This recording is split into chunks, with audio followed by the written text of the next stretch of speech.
And something weird about this guy is that he doesn't really have a neck.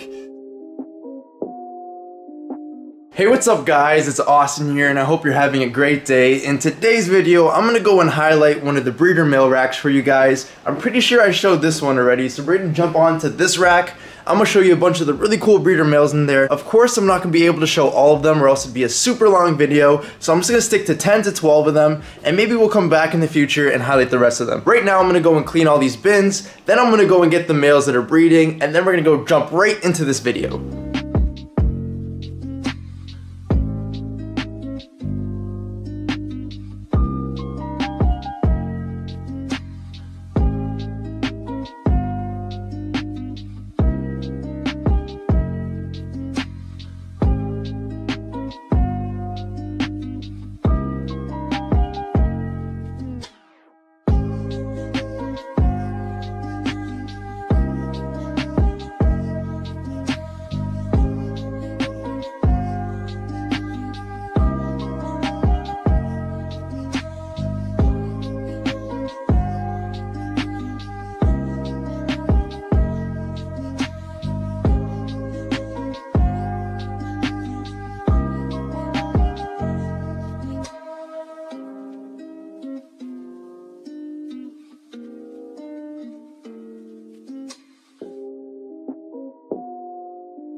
So now that all the males are put away, let's jump right into this rack. And we're gonna start over here at the top with this banana pastel freeway. And this is Mango. He looks a little hungry right now. Today is feeding day, so he is gonna get a rat or two. But this once again is a pastel banana asphalt yellow belly. When he was hatched out, he was really orange, and that's hence why his name is Mango. As he got older, the pastel really washed out his pattern, but you still see that really nice freeway line going throughout the whole dorsal. Just that pastel really washes out the color inside of banana freeways. Not so much inside of other freeway combos. Pastel really brightens stuff up, and it's a really great ingredient to add into freeway, just not into the bananas. So now let's go move on to the next snake. This next male here actually came from a split clutch with me and Billy. This is a super enchy, super blade clown, and I really like how reduced this guy's pattern is. Of course, enchy inside a clown reduces the pattern a lot. Kind of the opposite of what it does to pied. It brings back a lot of pattern. It looks like we have a fresh poop there, which is a really good sign because he is growing and eating. Right now we are pairing him to one female, hopefully more in the future as he grows, but I really like his pattern. The colors are really rich, and we have that enchy color change halfway up the belly, which is just super cool. But the super blade really helped the head pattern here. Usually super enchies just have a really reduced head, but the blade made it really weird. We have something like an X going on there. Looks really cool, and I just wasn't expecting this from this combo, so hopefully we can make some more of these in the future. Now having a super enchy super blade, everything this breeds to will be an enchy blade, 100% het for clown. And if we were to breed this to an enchy blade clown, half should come out as super enchy super blades, and the rest should come out as enchy blade, and super enchy blade, and super blade enchy clowns. A whole lot of different combinations you can make with that pairing. So now let's go and move on to the next snake. This guy right here is a black pastel pied, 100% het for lavender. So we're looking to make some dreamsicle black pastels with this guy. Generally, black pastel pieds tend to be very high white and usually only have head pattern like what you're seeing here. But sometimes you can get a little bit more pattern, have a few patches on the back, but usually you don't have more than 1 and 2. So black pastels tend to be a very high white pied, and that definitely translates into the dreamsicle. We hit 2 black pastel dreamsicles inside of 2019, and both of them looked exactly like the dad, except we had a really nice orange head. And I'll actually go and add a clip of one in right now, what you're seeing. So super cool. I really like what the lavender does to the pied combos, and making more of them is what we're trying to do with this. We're actually trying to get some other genes in there too. We're trying to make some black pastel dreamsicles, black pastel pin dreamsicles, black pastel dreamsicles, and a whole bunch of other ones. It's gonna be super cool, and I can't wait to show you guys those when they hatch out. Here we have a banana pastel spot nose Mojave clown, and this is just a crazy combo. I even have the brother to this who is a super pastel banana Mojave spot nose clown, but I do prefer it without the super pastel because he's not as washed out. Banana and pastel do wash out quite a bit, especially when you have the super pastel.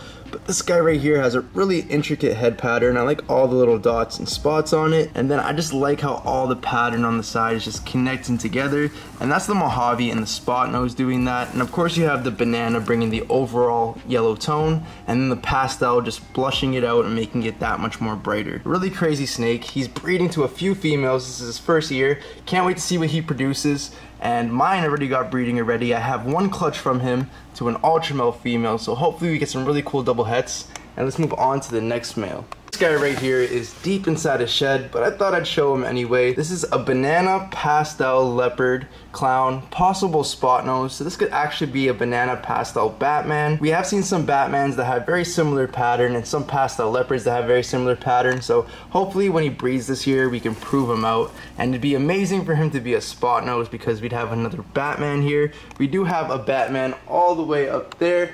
And I did give you guys a little bit of a look at it when I was putting away all the males. So really cool to have a banana Batman here. Fingers crossed that she proves or he proves out. Comment down below what you think. If it's just a banana pastel leopard clown or a banana pastel leopard spot nose clown. Here's one that I was really pleased with. This is a special clown, and just special and clown, I really like how the 2 genes work together. Special brought in all these really nice orange and almost red tones on the dorsal, but also brought some in on the alien heads, and on those little circles you're getting some nice oranges and almost some red coloring, which is just amazing. You also have this really nice gray flaming coming up from the belly, really cool looking, and I just like the special head stamp you get right there. Justin did hit some really cool spot nose special combos, and I think we're gonna do that in the future with this guy, so can't wait for what we make. Here we have a banana pastel super asphalt, and I did show you guys Mango earlier, who is a banana pastel freeway, and you can just see the super asphalt really held the colors that much more. It's not close to as blushed out as Mango is, and I just like how the pattern's a little bit different. On the freeway we tend to have a really straight line, but the super asphalt tends to take that line and actually make it bend over sideways, and that's why we're having all these bands going over this way and like this. I'm actually going to be showing you guys another super asphalt in this video so you guys can compare them, but I just want to show you this really cool banana pastel super asphalt first. So definitely expect some more banana freeways from us here, and maybe even some banana freeway clowns or freeway pieds in the future. Speaking of freeway pieds, right here we have a pastel freeway pied, and I really like how freeway works with the pied. It definitely takes up all that jagged pattern that you get in the yellow belly and asphalt pieds and turns it up a notch. You have a lot of pixelation, and you actually have some pixelation which is not even connected to the saddle, which is just super cool. And of course this one has pastel in it and blushes it out, and pastel makes it blush out that much more. You have a really cool head stamp on there, and then the pattern is just bleeding right into the white and almost fades away in some places, like just right there. Super cool. You just have a few scales with yellow flecks and the rest are all white. We are going to be adding banana and she and a few other cool genes into this, and I just can't wait to go and see what the freeway pied project looks like. But for now, the pastel freeway pied is my favorite freeway pied. So right here is that super asphalt I was talking to you about earlier. This is just a super asphalt male, and he's actually a 2016 breeder. He's been breeding and produced a lot of asphalts for us here, and a lot of the asphalt het pieds and het clowns actually. But you can see that that it's a little bit different than the freeway pattern. You don't have that freeway stripe going all the way down. It is a little bit broken up, and it does band over like you were seeing inside of the banana. So a little bit different than the freeway. It does bring in a lot more darker tones, as you can see, and it does bring some really nice highlighting yellows along the dorsal. We do have some other combos, and I'll actually get one for you really quick. And here he is. This is a pastel Enchi Super Asphalt, and you can just see the Enchi really made it band over a little bit more, and the pastel just made it that much brighter, but it is holding a lot of the dark color still, and still looks a lot different than a pastel Enchi Freeway. I'm really stoked for these Super Asphalt combos. Like I showed you earlier, mango's there, the pastel banana Super Asphalt, but I'd really like to see how just a banana Super Asphalt would look. All these really dark colors would turn out really orange and really red. So right here we have a proven breeder lightning pied male, and this is an MJ Axanthic pied. It's different than the VPI line of Axanthic. It does hold the colors a little bit better inside of the pied, especially in adulthood. If this was a VPI pied, it'd be a lot more browned out, and the grays would definitely not be this gray. Even the blacks would be a little bit more washed out. The VPI just tends to really brown out inside of the pied and even in the clown, so hopefully MJ Axanthic clowns will look just as good as these MJ Lightning pieds. We are looking to add a couple of new genes into this. We do have a Mojave pied het for MJ Axanthic, which we are breeding this year to some females, so hopefully we can make a Mojave Lightning pied. But there are some other people working on it too. I know Joe at West End Constrictors is working on a slew of different combos of lightning pieds, so go and check them out if you're not already. West End Constrictors on Instagram. And let's move on to the next snake. Right here we have another double recessive combo. This is a hypo pied or a ghost pied, and ghost is just another recessive combo just like Axanthic, but instead of taking away all the colors, it really makes the oranges blushed out. It takes all the blacks and just makes them that much more purple. It's a really cool gene. I love what ghost does. It's super underrated by itself, but when you put it into clown and pied, it really makes the colors pop and makes the snake look entirely different. I definitely think that we're gonna see more ghosts in the future, and for good reasons as well, because they definitely just look amazing. And I'm just gonna go show you a really cool ghost combo we have here. This is a lesser GHI ghost, and I just love the purples on this girl.